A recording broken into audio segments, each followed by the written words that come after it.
it's something which I can just literally talk about all night, because it's just fucking that much I haven't said ever. And it just bothered me from the get. Why did George Clayton why was he that scared of me?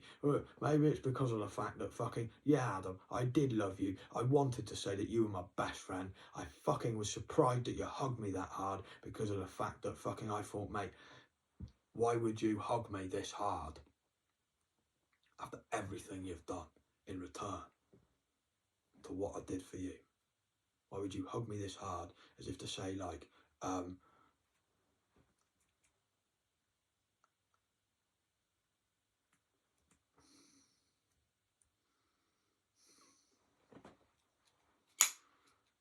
nothing. You didn't say anything. It was like you couldn't say it, so you hugged me instead. It was like, mate, what the fuck, man? That's what fucking Laura was meant to be like, not you.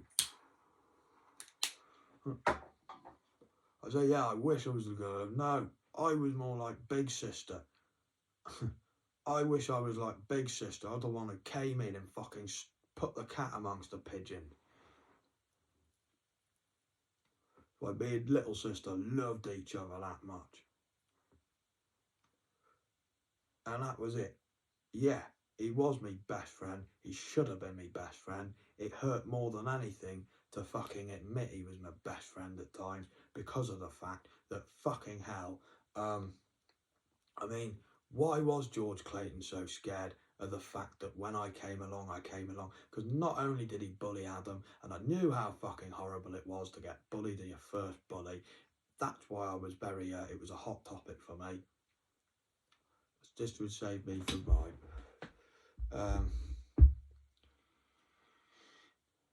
And fucking, all it was that, yeah, he bullied fucking Adam, made Adam feel scared, so he could basically start sexually abusing his little sister, to the point where his little sister felt scared staring into his eyes, and she developed a lazy eye.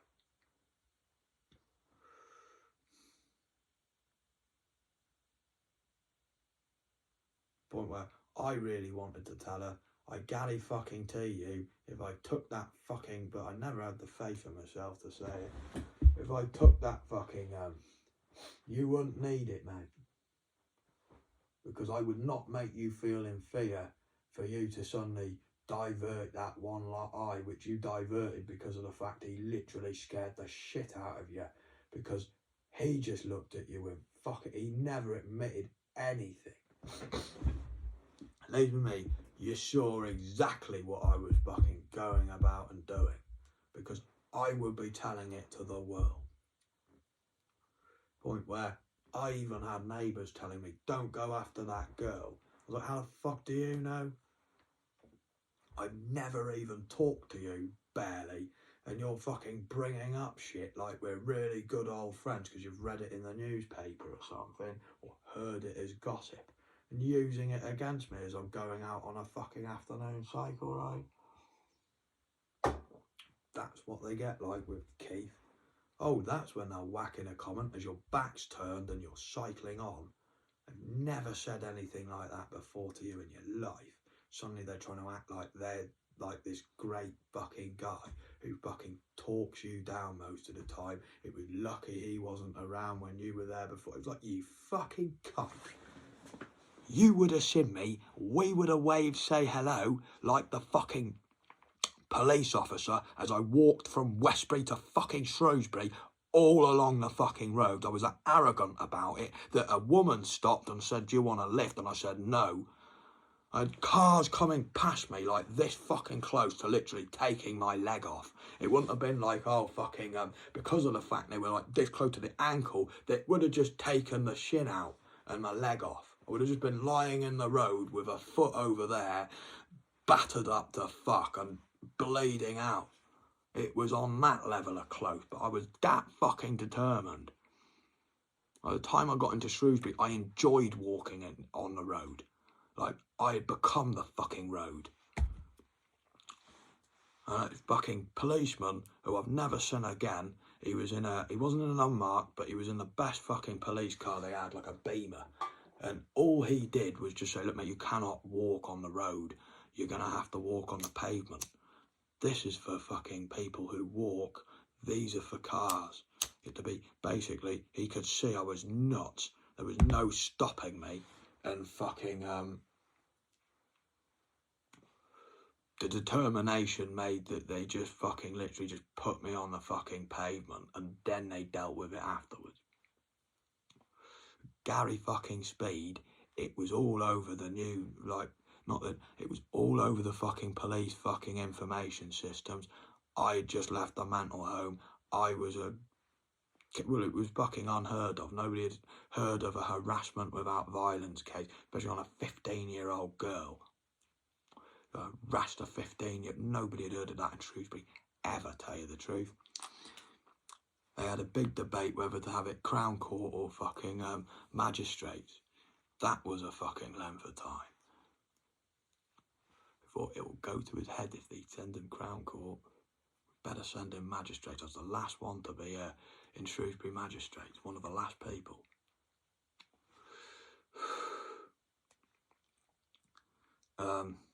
That's where I met Darren, of all the people to meet, the husband of Kay.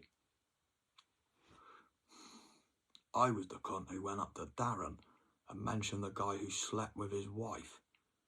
You can imagine, he basically wanted to knock my block off, and he realised I just wanted them to be friends because I wanted to be Darren's friend, and he realised it was an innocent fucking jive.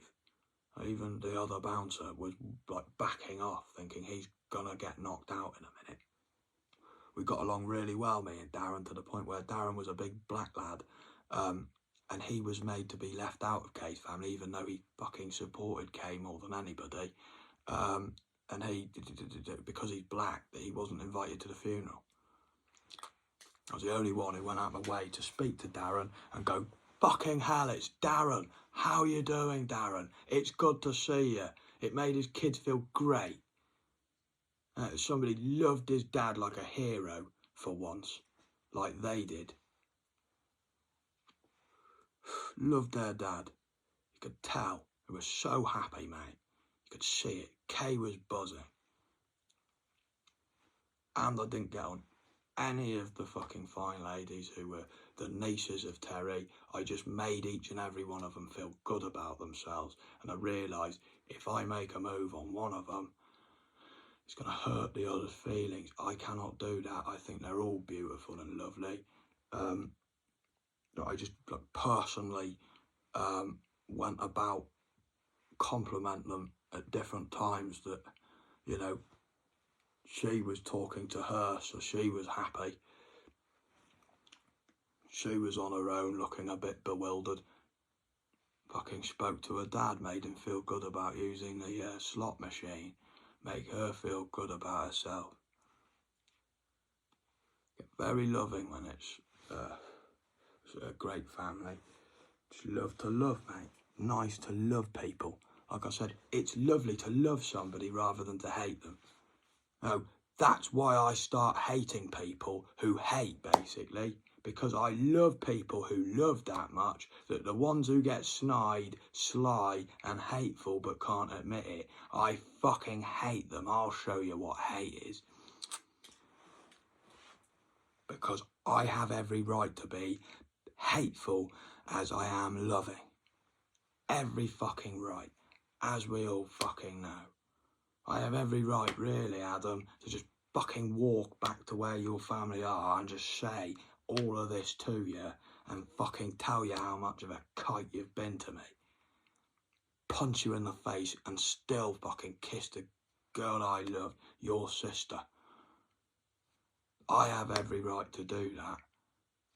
That's just taking the piss out of your great family that I never would do that. Even to the point of I really wanted to hit you a fair few fucking times. That's why I grabbed that knife to scare you as you walked away, because I thought, I've got to scare him a bit, because fucking he's walking away here. He's twisted something which could have been great. It could have been a night of us making music like Keith would have loved. And fucking, it turned into you, Dan Stokes. Dan Stokes wasn't even a part of it. You just dragged him into it and he loved it and got right into it. you, Dan Stokes and Dan Brown, to the point where it really created a divide. Lots of friends all around me would always go up to me and say, did you have a go at that? Like, Dan Stokes was the one who got it in the ass. He'd already fucking had issues with the fact that Dan Stokes used to run fucking Gaynes Park. All the boys hung around with Dan Stokes. Sean Ramsey had switched, and Sean Ramsey wasn't nice about it. He just turned on Dan Stokes when he didn't have to. People were going to use Sean because of the fact we all felt sorry for the way fucking what happened with Rachel. We all thought that you two should have been together. We could see how depressed you were. Even Dan could, that he just took it all and just let you do it. Dan Stokes got completely slated for that. On top of all of that shit, Adam, he then had all these people going around saying he was gay. Yeah, and he was insecure about his sexuality, Adam. Really insecure. You made him lose his hair.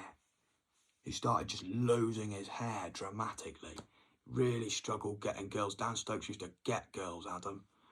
Now he's moved to Vietnam to become a teacher, which is just questionable when he's single. Well done, Adam. You fucked a guy's reputation there, straight off. That's the only thing people ask me about Dan Stokes. Even to this day, people will bring that up again. So he's moved to Vietnam. It was years ago. I even now say, no, I was in the wrong. Because I feel sorry for him that much. Of how much this fucking just got completely landed on him. Because you were basically untouchable. Thinking, Downy in the dumper, my family's falling apart, because you just could not admit what you had done that was not right. That was why it was scary. That's why you were the one who had to answer the door. You thought you were being a guard. No, you were the one who was being bollocked. They'd done nothing wrong. I was angry at you. They had done nothing wrong for me to be angry at them for. They just got angry at me for the fact I disrespected her. Because I just wanted her that much. Because I just knew if I fucking spoke to her, I would have said all this, basically. I was just waiting, basically, to just have that moment where she would actually fucking talk to me and I would just tell her everything. And you fucked that for me as well, because she just didn't trust me. She just thought I had a hidden agenda the whole time. And she was scared of me mum enough because of what you did. And then I had all of that because of what you did. And you were meant to be my best mate. The one I stood up for more than anybody I can think of in my life. I never stood up for anybody more than Adam Carr. I stood up for him more than anybody I can think of. Not because I had a hidden agenda, I would get something out of it.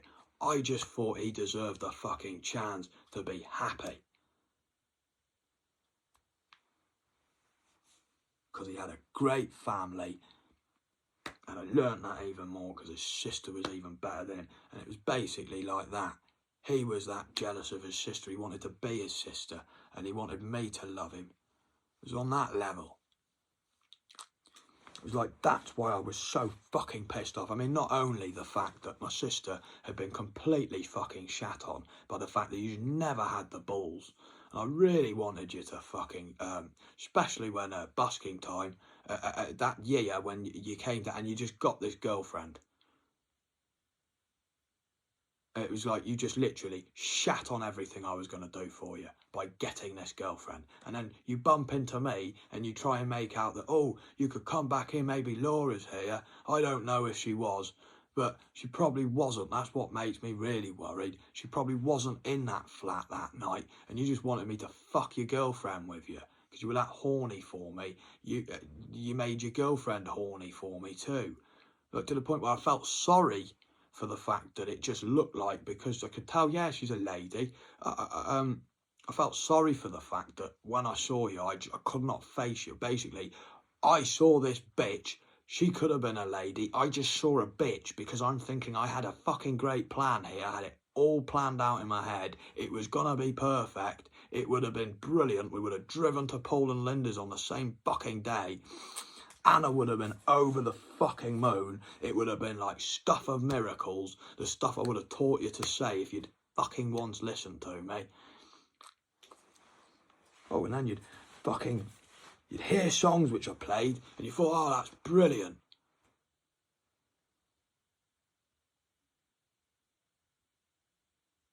So I changed it. Why? Because I didn't like how much you enjoyed it. I thought, that's obviously shit and crass because of the fact that this guy likes crass, shitty stuff. A lot of songs I played to Adam, and he loved them that much, it made me go, that's probably not audience fucking good enough. I better make improvements immediately. Sometimes I just scrap them. Fuck this. He's listened to them. He's bastardised it with his ears.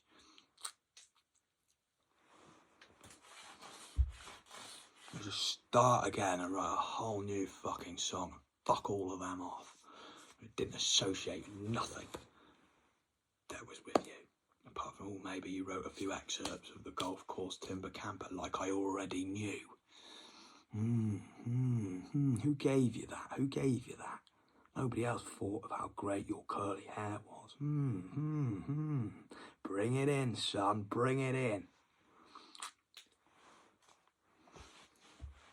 He wrote excerpts of the Golf Course Timber Camper and he thought he was some kind of genius that had foretold what's going to happen when I was the one nailing out all these fucking lines about late great Jake H, which he just didn't have a clue about before I even met him.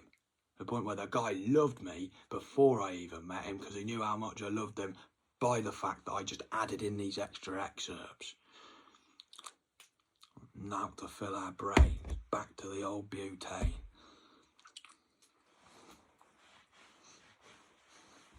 Oh, what, the Jetson spraying skit, you never even fucking, that wasn't even part of ours or it. Ours was a lot tamer, a lot less verses.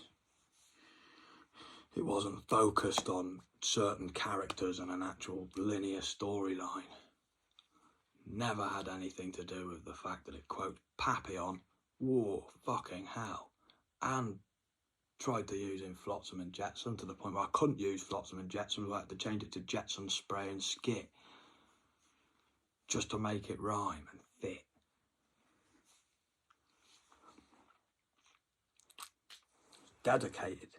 Dedicated in my work when I put my mind to it. I don't just fuck around.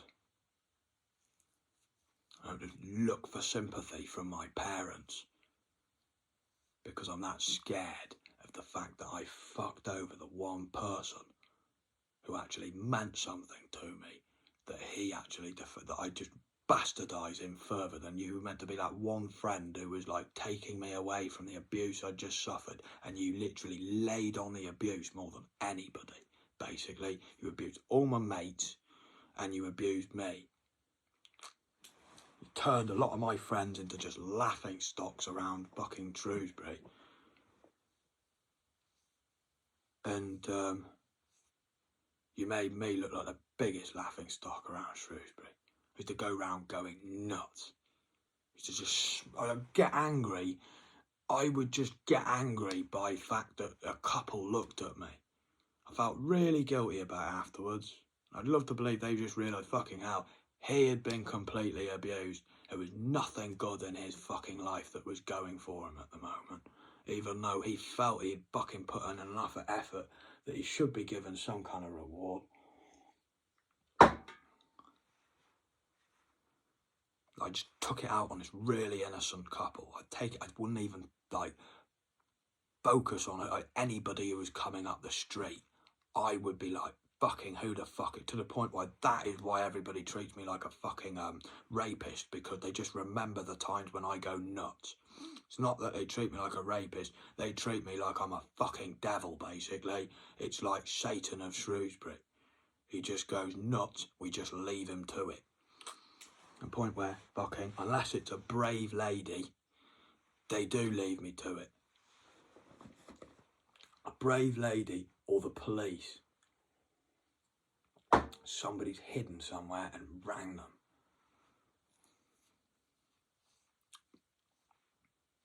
You got a job as a policeman. Why did you get a job as a policeman? Because you heard about Big Brother Paul and how much that meant to me and Big Brother Paul. And then you shit on the one person who you agreed with when you were arrested. The one thing you could have literally looked like the leader. Whoa, that's not right. You can't put a bag. He's hyperventilating. You knew the terms of phrase. Your father taught them to you. I remember his some of his phrases he taught because of he knew it all with fucking medical science and shit like that. He knew the lot.